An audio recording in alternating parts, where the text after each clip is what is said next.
네, 저 Objective-C라는 언어에 대해서 조금만 파악을 해보면요. Objective-C는 원래, 그러니까 스위프트 이전의 언어를 말하는 거죠. 슬림한 슈퍼셋이었어요. 슬림 슈퍼셋. C 위에다가 약간의 문법을 더한 거거든요. 이건 브래드 콕스라는 사람과 텀 러브라는 사람, 이 사람이 OP라는 언어에 대한 책을 썼어요. 오브젝트 오리엔티드 프로그래밍이라는 책을 썼는데 책 표지에 막 이제 마트로슈카 쫙 있는 그것도 굉장히 유명한 OP의 책이기도 합니다. 오브젝트 오리엔티드 프로그래밍에 대한 이건 스몰 토크라는 언어의 문법을 C에서 쓸 수 없을까? 라고 해서 나온 거고요. 스몰 토크라는 건 나중에 보여드릴 건데 이게 오브젝트 OP 언어의 좀 시작까지는 아니지만 원조까지는 아니지만 굉장히 큰형님 격입니다. 그래서 스몰 토크라는 언어의 문법을 우리가 C를 기반으로 쓸 수는 없을까? C로 컴파일할 수 없을까? 네. 그걸 고민해서 만들어진 언어고 저 언어를 만든 회사를 넥스트라고 하는 스티브 잡스가 애플에서 쫓겨나서 만든 회사 거기에서 인수를 했어요. 저 이제 스텝스톤이라는 회사를 넥스트가 인수했고 애플이 넥스트를 인수해서 저 오브젝티브 C라는 언어가 애플의 개발 언어 그리고 그때 붙어 있었던 프로젝트 빌더 지금의 엑스코드가 애플의 메인 개발 도구가 된 겁니다. 자, 저 OOP라는 거에 대해서 한번 간단하게 다시 한번 돌아봐야 되겠는데요. 여러분들 아마 CS 전공을 하게 되면 OOP에 대해서 OOP 언어를 쓰게 돼 있죠. 네, OOP가 지금 현재 소위 말해서 대세예요. 많은 앱들이 OOP의 문법, OOP 형태로 OOP 패러다임을 이용해서 언어를 프로그램을 만들고 있죠. 근데 OOP는 언제부터 대세였나? 자, 이걸 한번 보겠습니다. 이게 뭐냐면, 네, 확대를 해보면, 와우, 이게 뭐죠? 확대를 해보면, 와우, 네, 언어의 히스토리입니다. 언어라는 게 이렇게 발전해 왔다라고 하는 포트란부터 시작해서 뭐 알골, 인공지능 언어라는 이름이 붙었어. 그리고 코볼은 아직도 써요, 그죠? 코볼은 어떤 기업에서 데이터베이스 하는데 아직 쓰고 있는 회사들이 있더라고요. 그리고 베이직, 그리고 MS 베이직 저게 아마 빌 게이츠가 만든 건가요? 그리고 스몰 토크. 네, 이제 방금 이야기 나왔던 그 스몰 토크입니다. 저 스몰 토크가 1971년에 나왔어요. 스몰 토크가 쭉 저렇게 발전하다가 조금만 줄여볼까요? 저기 옵젝티브 C가 나오죠. 1983년에. 네, 옵젝티브 C가 나옵니다. 83년 하면 굉장히 오래된 것 같죠? 아니에요. 지금 현재 굉장히 유명한 파이썬도 1991년에 나온 언어예요. 의외죠. 굉장히 오래전 언어예요. 그리고 이쪽에서 중요한 건 그러니까 스몰 토크에 영향을 준 건 또 시뮬라 저 위쪽에 있죠. 스몰 토크 위쪽에 1967년에 있는 시뮬라 1964년이네요. 저 시뮬라라는 언어에서부터 해서 스몰 토크로 그리고 저 스몰 토크를 통해서 옵젝티브 C라든지 아니면 자바가 영향을 받아서 나왔다. 오크라는 언어가 됐다가 자바로 저렇게 발전을 한 1995년에 자바라는 이름을 가지게 된 거죠. 지금 쓰고 있는 그 자바. 이런 걸 보면 1995년에 자바부터 우린 좀 알고 있잖아요. 맞죠? 옵젝티브 C는 예전에 있었지만 잘 몰랐죠. 저런 언어가 있는지도 유명하지도 않았고 이게 보면 이제 다시 슬라이드로 넘어가서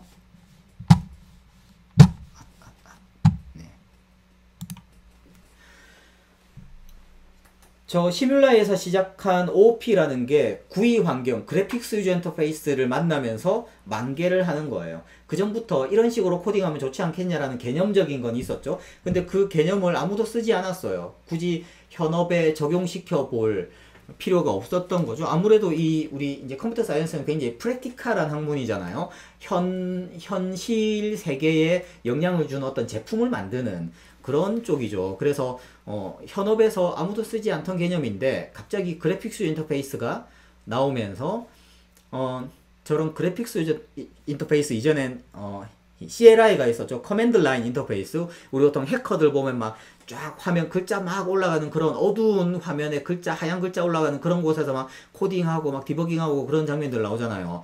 그런 게 CLI 커맨드 라인 인터페이스라고 하는데, 그런 CLI 시대가 가고 그래픽스 유저 자꾸 말이 꼬이네. 그래픽스 유저 인터페이스, 키보드와 마우스를 가지고 막 클릭 하면서 그렇게 컴퓨터를 사용하는 이런 환경이 나오다 보니 여기저기에 똑같은 버튼들이 막 있고 똑같은 창들이 막 나오고 똑같은 슬라이더, 똑같은 텍스트 필드 막 그런 것들이 나온다는 거죠. 그러니까 이건 예전 방식으로 코딩하기가 너무 어려운 거예요. 그래서 그래픽스 유저 인터페이스가 나오면서부터 OOP라고 하는 패러다임이 코딩 패러다임이 굉장히 만개를 하게 되는 거고, 사람들은 OOP 안 써도 되겠는데 라고 그렇게 거부하던 사람들도 나중에 OOP를 공부하고 나니까 내가 OOP를 쓰고 나니까 C를 코딩할 때도 OOP처럼 쓰게 되더라 라는 어떤 아이디어에 대한 거죠. 저건 생각의 방식이에요.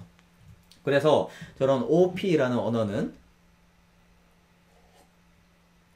그런 시대적인 필요에 의해서 어떤 그전까지 개념적으로만 있던 게 세상에 나와서 널리 쓰이게 되는 거죠. 그럼 여기에서 힌트를 얻으면 스위프트라는 언어도 비슷한 어떤 환경이 있지 않을까? 어떤 새로운 시대가 열려서 그 새로운 시대에 맞추기 위해서 애플이 스위프트라는 언어를 만든 게 아닐까? 라고 한번 생각해 볼 수 있을 겁니다. 그럼 지금은 어떤 시대냐? 지금은 멀티코어 시대죠. 지금 아마 여러분들이 쓰고 있는 컴퓨터도 그렇고 아이패드 또는 아이폰 모두 다 보면 아이패드 안에는 뭐 CPU는 듀얼 코어지만 GPU가 쿼드 코어잖아요. 요즘엔 그것보다 더 많나? 네. 하드웨어 스펙은 잘 몰라요, 저는. 네. 아무튼 중요한 건 이렇게 제 맥도 열어보면 막 그 여러 개의 코어들이 있다고요. 네. 웬만한 우리가 사는 CPU들은 지금 저 아마존에서 오늘 검색한 건데 제가 8코어를 가지고 있고 16개 스레드를 운영을 할 수 있답니다. 저런 멀티코어 시대예요. 멀티코어 시대는 멀티스레디드 프로그래밍을 하게 되죠. 여러 개의 코어가 동시에 동작을 해서 내가 하고자 하는 굉장히 큰 일을 잘 처리할 수 있도록 해야 됩니다. 그렇게 하려면 내가 일을 분배하고 그 결과를 가지고 오고 이런 데에 항상 오버헤드가 걸려요. 그래서 예를 들어서 뭐 저 코어 2개라고 해서 CPU 2개라고 생각할 수는 없지만 뭐 그냥 쉽게 얘기를 해서 그렇게 생각을 한다면 CPU 하나짜리에서 돌리는 거에 비해서 CPU 2개에서 돌리면 2배가 되나? 아니죠. CPU 2개에서 돌리면 일을 분배하고 그걸 가지고 오는, 그래서 정리해내는 그런 오버헤드들 때문에 뭐 1점 몇 배, 1.45배 뭐 그 정도밖에 안 됩니다. 우리가 코딩을 하다 보면. 그래서 효율적으로 큰 일을 분배하고 그걸 다시 모으는 게 쉽지가 않습니다. 어려워요. 그래서 우린 보통 멀티스레디드 프로그래밍의 이론, 이건 제가 어디 이제 트위터에서 주운 건데요. 2014년에 멀티스레디드 프로그래밍의 이론과 실제, 그렇죠, 개판이 된다는 거죠. 저렇게 예쁘게 줄지어서 먹겠지 싶은데 막 서로 저렇게 막 서로 침범하게 되는 저런 이제 개판이 벌어지는 겁니다. 그리고 저런 멀티스레디드 프로그래밍의 문제점이 뭐냐면, 가장 큰 문제점이 뭐냐면, 지금 현재 컴퓨터 아키텍처는 여러 개의 코어를 가지고 있다 하더라도 동일한 메모리 공간을 가진다는 겁니다. Shared Mutable State예요. 네, 공유되어 있는 수정 가능한 환경. 코어는 여러 개지만 그 여러 개의 코어가 동일한 메모리 공간을 쓰다 보니 이쪽 코어가 작업을 하던 걸 저쪽 코어가 접근해서 읽어가든지 거기에다 뭘 쓰려고 하면 에러가 나버리는 거죠. 죽어버리는 거예요. 그래서 지금 현재 상태에서는, 컴퓨터 아키텍처에서는 여러 개의 스레드를, 여러 개의 코어를 어떻게 효율적으로 관리해서 퍼포먼스를 낼지가 굉장히 중요하고, 거기에서 좀 키포인트는 Shared Mutable State다. 그래서 공유된 수정 가능한 환경. 그래서 현대적인 언어들은 지금 보면 새로운 언어들이 막 있거든요. 현대적인 언어들은 다들 여기 보시면 네, 그 이후에 뭐 자바, 그 이후에 나오는 새로운 언어들이 계속 나오는데 최근에 나오는 언어들 스위프트가 어디 갔냐? 스위프트 그렇죠. 네, 이쯤에 나오는 언어들은 저 쉐어드 뮤터블 스테이트를 어떻게 관리하느냐를 자기 나름의 답을 다들 내고 있어요. 그래서 어떤 언어는 우리 언어에서는 저 쉐어드를 지울 거야. 쉐어하지 않을 거야. 또는 우리 언어에서는 뮤터블을 지울 거야. 뮤터블 하지 않게 만들 거야. 라는 방향의 설계를 하게 됩니다. 새로운 언어들은. 그러면 스위프트는 저 중에 뭘 지웠을까요? 스위프트는 저 중에 뮤터블을 지우려고 하는 언어예요. 뮤터블을 지우려고 하는 언어입니다. 그래서 자, 이 부분에 대해서 나중에 또 정리를 할 거고요. 함수형 언어라고 하는 좀 새로운 패러다임. 이것도 완전히 새롭진 않아요. 한 번 더 저 언어의 역사를 가보시면 함수형 언어라는 게 저 제일 아랫줄에 있거든요. 네, 이건 함수형 언어 학회라고 하는 학회 교수님들이 발전시키는 언어라서 예를 들어서 우리 막 좀 어려운 기능, 새로운 언어 기능이 있다고 할 때 이런 기능 넣으면은 언어가 좀 어려워지지 않나요? 그러면 그럴까? 넣지 말까? 뭐 이 다음에 넣을까? 뭐 이거 먼저 만들고 나서 넣을까? 뭐 어떤 보안책을 만들어 놓고 그 기능을 넣을까? 그런 식으로 할 수 있는데 이쪽은 그래? 그럼 넣어야지.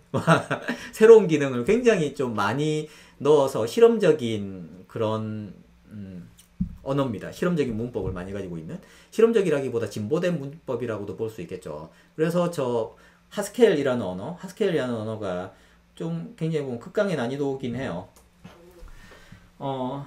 저 하스켈이라는 언어에 굉장히 영향을 많이 받았다고 스위프트 언어의 창시자인 크리스 레트너가 얘기를 합니다. 그리고 오브젝티브-C에 대해서 당연히 많이 영향을 받았겠죠. 루비에 대해서도 영향을 받았고, C샵에 대해서도 받았고, 파이썬에 대해서도 받았고, 여기에 없는 언어가 하나 있네. 러스트라는 언어에 대해서도 굉장히 많은 영향을 받았다라고 얘기를 했습니다. 그거 제가 나중에 화면 띄워줄게요. 자, 그럼 펑셔널, 함수형 언어라고 하는 건 어떤 거냐. 사실 제가 함수형 언어에 대해서 감히 얘기를 할 수 있을지 모르겠지만 하스켈 모임에 몇 번 나간 거 말고는 없거든요. 네, 하스켈 책 사놓고 꽂아놓고 요거 제가 일부러 여러분들 보여드리려고 가장 쉬운 하스켈 책이라고 되어 있고 앞에 코끼리가 그려져 있지만 속지 마세요. 네, 저런 코끼리에 속지 마세요. 네, 쉬운 언어가 아닙니다. 네.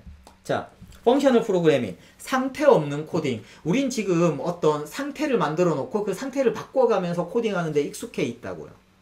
그런데 그런 상태를 만들지 말고 태스크 중심으로 가자, 함수 중심으로 가자 라고 하는 거고, 람다 표현식, 저건 클로저, 지금 스위프트에서는 클로저라고 하는데 어떤 함수, 어떤 이제 태스크 단위별로 자른 코드 조각이라고 생각하시면 돼요. 함수들이 이렇게 어떤 이제 코드 조각들로 그렇게 나눠져 있다. 잘게. 그래서 우리 이제 멀티코어 시대에는 해야 할 일들을, 태스크들을 전부 다 쪼개고 걔들이 서로 간에 메모리 침범이 없도록 그렇게 만들어 놓고 클로즈를 해 놓고 이렇게 캡슐형을 이라고 생각하시면 돼요. 그렇게 해 놓고 그걸 멀티코어에다가 태울 수 있지 않을까. 그렇게 하면 안전하게. 그래서 이렇게 클로저를 만들다 보니 뮤터블을 지우는 거죠. 네. 뮤터블 하지 않은, 수정 가능하지 않은 상태들.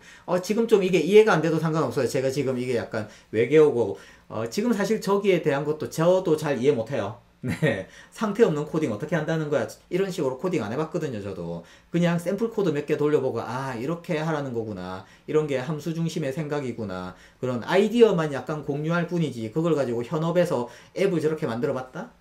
아직 아니에요. 아직 제가 할 수 있는 부분은 아니고요. 아무튼 저쪽으로 지향을 한다는 거죠. 여러분들이 학생이라면 한번, 많은 언어들이 10년 뒤에 채용할 어떤 개념을 한번 공부해보고 싶다 라고 한다면 저 하스켈을 한번 공부해보시길 권해드리고요. 아무튼 저 언어에서 발전되고 있는 수많은 기능들은 자바라든지 오브젝티브-C, 저 언어들이 OOP 언어들인데 우리는 OOP 언어들인데 이제 OOP 시대는 저물고 있으니 우린 그냥 죽자라고 할 수는 없잖아요. 우리도 뭔가 시대의 변화에 맞춰서 언어 기능을 추가해서 뭔가 계속 이제 시대의 흐름을 함께 발맞춰 가겠다는 거죠. 그래서 자바에도 람다가 들어가고 오브젝티브 C에도 블럭이라는 개념의 코드 저각이 들어갔잖아요. 그죠? 블럭 들어갔을 때 이게 뭔가 싶었거든요.